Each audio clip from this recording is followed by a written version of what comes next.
Fala, bem-vindo a mais um vídeo aqui no canal. E hoje eu vou vir com um vídeo que talvez alguns possam até estranhar, porque eu, Rodrigo Raman, sou muito um defensor nato, vamos dizer assim, dos nossos State Managers, né? Que eu acho que eles sim vêm para facilitar a nossa vida, mas resolvi trazer um conteúdo um pouquinho diferente sobre Set State, né? Teve algumas dúvidas lá dentro da academia do Flutter, lá na nossa comunidade, sobre essa questão do Set State no sentido de atualização de componentes pais, né? Componentes filhos, o filho poder chamar um Set State do pai, que é onde tem a maior complexidade quando você não decide por não utilizar um State Manager ou alguma coisa nesse sentido. Você conseguir, às vezes, rebuildar o seu pai, né? Rebuildar outro cara, alguma coisa nesse sentido. E eu quero mostrar aqui pra vocês uma forma da gente poder fazer esse tipo de coisa, tá bom? Então, bora lá conhecer um pouquinho mais das entranhas do Flutter e conseguir fazer esse tipo de coisa? Então, bora lá. Vou liberar minha tela aí pra vocês. Tá liberada a minha tela, nós vamos criar um projetinho Flutter normal, tá? Flutter create, .test parent set state. Esse vai ser o nome do no nosso projeto. --org br.com.academia do Flutter. Que mais? --platforms, somente para o Android, para a gente não ficar lotando minha máquina aqui com código que a gente não vai utilizar. E vamos salvar dentro da pasta parent set state. Essa é uma dúvida que... Opa, o que aconteceu aqui? Múltiplos outputs. Que ele está reclamando? Ah, o create eu coloquei com um ponto barra aqui. Flutter create, project, project name, parent set state, e agora sim. Muita gente questiona, né? Não sabe muito bem como utilizar nesse sentido, porque é onde o set state, a gerência do estado, né, começa a pegar um pouquinho, que é quando a gente precisa do nosso parent, né? A gente precisa atualizar, a gente quebra nossa tela em vários widgets menores para ter uma melhor organização, para a gente ter uma facilidade, né, na manutenção e tudo mais, mas muitas vezes a gente precisa clicar num botão que está dentro de um cara interno e ele atualizar a nossa tela principal, fazer alguma coisa, setar algum valor dentro do nosso estado lá do inicial. Esse botão embaixo pode ser até um stateless widget. Eu vou mostrar isso aqui para vocês, talvez vai ficar um pouquinho mais claro, tá bom? Então vamos abrir aqui no Visual Studio Code. Vamos lá para o nosso exemplo, tá? Aqui eu vou utilizar o conceito do próprio increment, ok? Do próprio template que a gente tem aqui, deixa eu só dar o get packages aqui. Do próprio template que a gente tem aqui dentro do Flutter, que é o increment button lá, que tem um botão de incremento aqui, vai ser o teste que nós vamos fazer, tá bom? Eu vou tirar esse float action button aqui, que é o carinha que faz o incremento, até vou utilizar esse ícone aqui, icon adds, e vou criar um componente interno aqui, vai ser o nosso botão. Então eu vou criar um novo arquivo aqui, increment button. .dart. Vai ser um STL, um stateless widget, tá bom? E dentro desse stateless widget, a única coisa que ele vai ter vai ser um icon button com one pressed qualquer aqui, tá? E o ícone vai ser esse ícone de add, né? De adicionar, tá? Dentro da nossa lista aqui toda, eu vou colocar agora o nosso increment button. Perfeito, né? Estamos aqui com o nosso projetinho já teoricamente montado. O nosso increment button agora não está sendo chamado por ninguém. No nosso increment button ele faz o quê? Um set state incrementando o nosso counter, certo? Então, bora lá startar isso aqui e entender como que a gente pode fazer isso. Eu vou mostrar de duas formas diferentes, tá? Como que você pode fazer isso e por que torna as coisas tão complexas aqui dentro do Flutter quando você tem esse tipo de estrutura, né? Que é da forma que a gente costuma trabalhar profissionalmente. A gente não cria tudo dentro de um widget só. Ah, tipo, minha homepage tem todos os componentes ali dentro, ou eu fico criando métodos. A própria equipe do Google já falou que não é uma boa prática você criar métodos dentro da sua classe de estado aqui que retorne widgets, que você crie novas classes de widget para o Flutter conseguir trabalhar melhor na parte de componente deles, né? Então esse é um ponto que a gente tem que se atentar bastante. E aqui está o nosso carinha. Porém, quando eu clicar aqui no maisinho, eu queria que esse botão, esse número aqui fosse incrementado.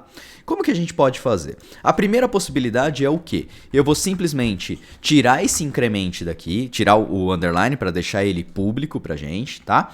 Lá no nosso increment button, eu vou receber aqui como parâmetro, até jogar esse cara aqui como no Flutter 3, né? Super parameters. Nós vamos receber aqui uma function ou um void callback.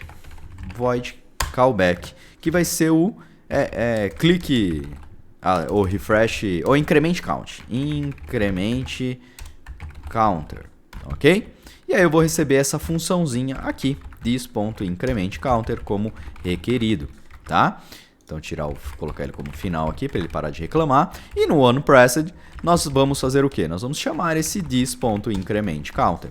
Essa, basicamente, diz, não que não precisa do this, né? Basicamente, essa aqui é a primeira estratégia que você pode ter para utilizar, que aí você começa a, como eu posso dizer, opa, deixa eu só corrigir aqui no main, né? Passar agora a nossa função, o nosso increment count. Então, increment counter vai ser igual ao nosso increment count, só que eu não vou invocar, eu vou repassar a função lá para dentro, tá? Por isso eu preciso tirar o const aqui. Legal, então essa aqui é a nossa primeira forma, que é o quê? Utilizando o conceito de callbacks. Né? Eu mando funções que estão aqui no meu estado para dentro dos meus widgets internos para que eles façam a chamada de fora. Né? Dessa forma aqui, se eu clicar no maisinho aqui, ele vai chamar essa função e vai rebuildar, que vai automaticamente rebuildar. Vou colocar uns prints aqui para você ver. Ó. Rebuild my homepage. E aí eu vou colocar aqui, rebuild increment button.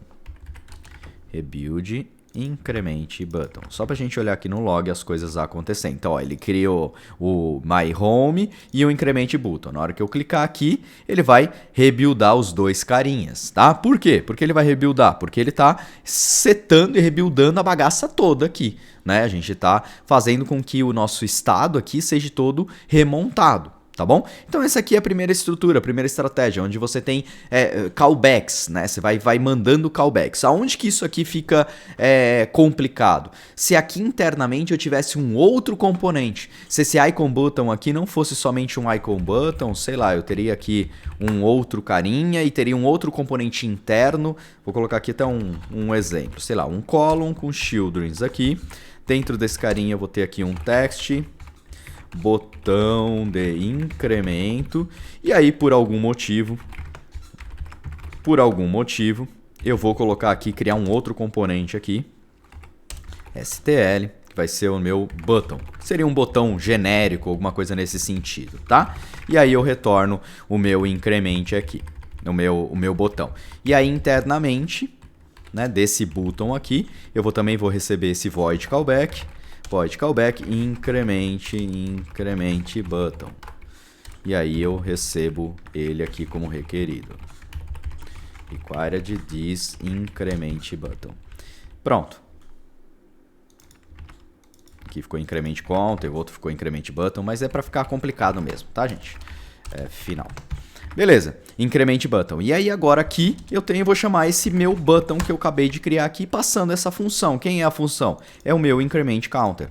Então, eu comecei a ficar com as coisas um pouquinho mais complexas, que eu tenho um botão que tem um outro componente e essa função sai passando, uma passando para outra, passando para outra, passando para outra, até chegar no botão que vai ser clicado mesmo de verdade. Então, isso aqui continua funcionando. Só vou fazer aqui o rebuild desse cara aqui, ver se ele vai rebuildar também. Agora o nosso button, para a gente ter a nossa árvore tudo direitinho printada aqui, ó. Printou os três, cliquei no mais, printou os três, cliquei no mais, printou os três, do jeito que tem que ser mesmo, tá? Porque ele está rebuildando a árvore toda de componente dele. Legal. Pronto, isso aqui é a forma que a gente pode trabalhar. É aqui que eu falo que as coisas começam a ficar muito mais complicadas e muito mais com uma dificuldade muito grande de você administrar algumas coisinhas utilizando o setState, tá bom? Só que existe uma outra forma de você fazer isso. Você pode utilizar os conceitos da árvore de componentes do seu context, né, do seu build context, para conseguir ter acesso a métodos que vão fazer esse incremento. Tá? Como, por exemplo, esse increment button aqui. E é isso que eu quero mostrar aqui para vocês, uma outra estratégia que você pode utilizar, tá bom? Primeira coisa que a gente precisa fazer é tornar esse estado, o estado da nossa aplicação principal, em público, ele está hoje privado, tá bom? Que é o que normalmente nós vamos fazer. Como ele vai ter que ter acesso fora daqui, deixa eu tirar isso aqui porque vai dar erro. Como a gente vai ter que ter acesso a esse estado fora do nosso componente principal, né? Fora daqui, ele não pode ser mais público, tá bom? O outro ponto, um método, ele não vai poder ser privado, que nem estava, que eu tirei já logo lá no começo, tá bom? Legal. Com isso agora, nós vamos pegar o nosso increment button e não vamos ter mais um increment counter. Nós não vamos ter o conceito de callbacks, tá? Para não ter aquele problema do tal do callback hell. E também aqui dentro do nosso button, nós não vamos ter um callback disponível aqui também, tá bom? Então vou tirar aqui também. Colocar o const aqui para ele parar de reclamar. Beleza? E agora, como que eu vou fazer que esse botão aqui tenha acesso a essa função aqui em cima? É agora que a gente vai utilizar da questão do build context. O que eu vou fazer? Eu vou pegar aqui do meu context, ele tem diversos métodos que muitas vezes a gente acaba não olhando muito aqui, tá bom? E um deles é o quê? O find alguma coisa, tá? O find alguma coisa você pode achar objetos dentro da sua árvore de componentes, tá bom? E o cara que a gente quer acessar um estado ancestral, um estado anterior. Tá? Então eu quero buscar dentro da árvore que o Flutter busque, o build context busque na árvore de componentes dele, eu quero que ele busque um estado em específico. Mas qual estado? Eu quero que ele me busque o my homepage state e me dê ele aqui. Se eu conseguir, se lá no build context se ele não for nulo, né?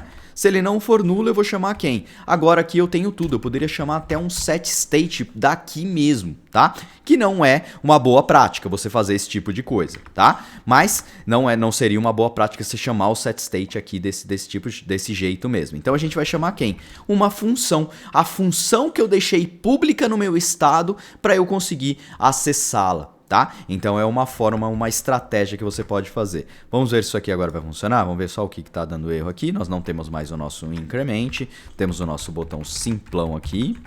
Increment button.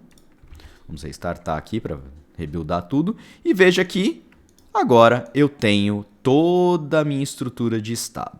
Mas olha só que interessante. Eu não só tenho a estrutura do meu componente como um todo, tá? Além disso, o const aqui, né, que foi o que fez que a gente agora pode adicionar, porque eu não tenho mais como posso dizer, eu não tenho mais uma função sendo passada aqui para dentro, faz com que o Flutter entenda que ele não precisa rebuildar esse cara lá dentro. Ele não tem a necessidade de rebuildar o increment button. Tá? Por quê? Porque ele está como constante, então eu sei que ele não vai ser alterado, mesmo eu alterando o meu pai. Quando eu tiro o const daqui, se a gente restartar, né, vamos dizer assim, ele vai rebuildar os três. Na hora que eu apertar o mais aqui, ó, ele incrementou bonitinho e ele rebuildou os dois carinhas que a gente tinha aqui. Tá? Dessa forma, se eu colocar o const aqui, você vai ver que agora o nosso build vai buildar somente o cara do set state, que é o my homepage. E dessa forma, toda a minha árvore de componente foi preservada e eu consegui deixar a minha tela rebuildando muito mais rápido. Então, essas são algumas estratégias que você pode utilizar, mesmo tendo uma complexidade muito grande, mesmo a gente fazendo um pequeno acoplamento do nosso botão a um home state, eu tenho que deixar meu estado público, eu tenho que ter umas boas práticas no meu desenvolvimento, que é, por exemplo, eu não poder deixar métodos que não vão ser acessíveis de fora daqui como públicos, tá? Se eu tivesse um método que não pode ser chamado fora daqui, eu tenho que obrigatoriamente deixar ele como privado, método não pode ser chamado. Tá? Alguma coisa nesse sentido, um método que ele não poderia ser chamado, legal, porque aí se eu tentar fazer isso aqui, ó, chamar esse método, underline, não vai conseguir acessar, tá? Então você vai ter que ter algumas pequenas boas práticas no momento do desenvolvimento, coisa que às vezes a gente não se preocupa, né? Porque a gente está usando um gerenciador de estado, como Objects, getX, Block, seja ele qual for, né? Mas você também pode usar a estrutura do próprio Flutter para te ajudar no seu desenvolvimento. Beleza? Então, galerinha... Câmera full, bolou. Então, galerinha... quero deixar aqui essa minha contribuição aqui, que sim, você consegue fazer uma atualização de estado do seu pai, pelos filhos, navegando na sua árvore de componente. Eu espero de verdade que você tenha gostado desse vídeo. Se gostou, deixa aquele like. Se não é inscrito no canal, se inscreve no canal, que a gente tem vídeo novo toda semana, tá bom? E é isso, e eu vou continuar com a minha luta aqui para formatar o meu Mac, reinstalar tudo aqui de novo, e nos vemos no próximo vídeo. Valeu!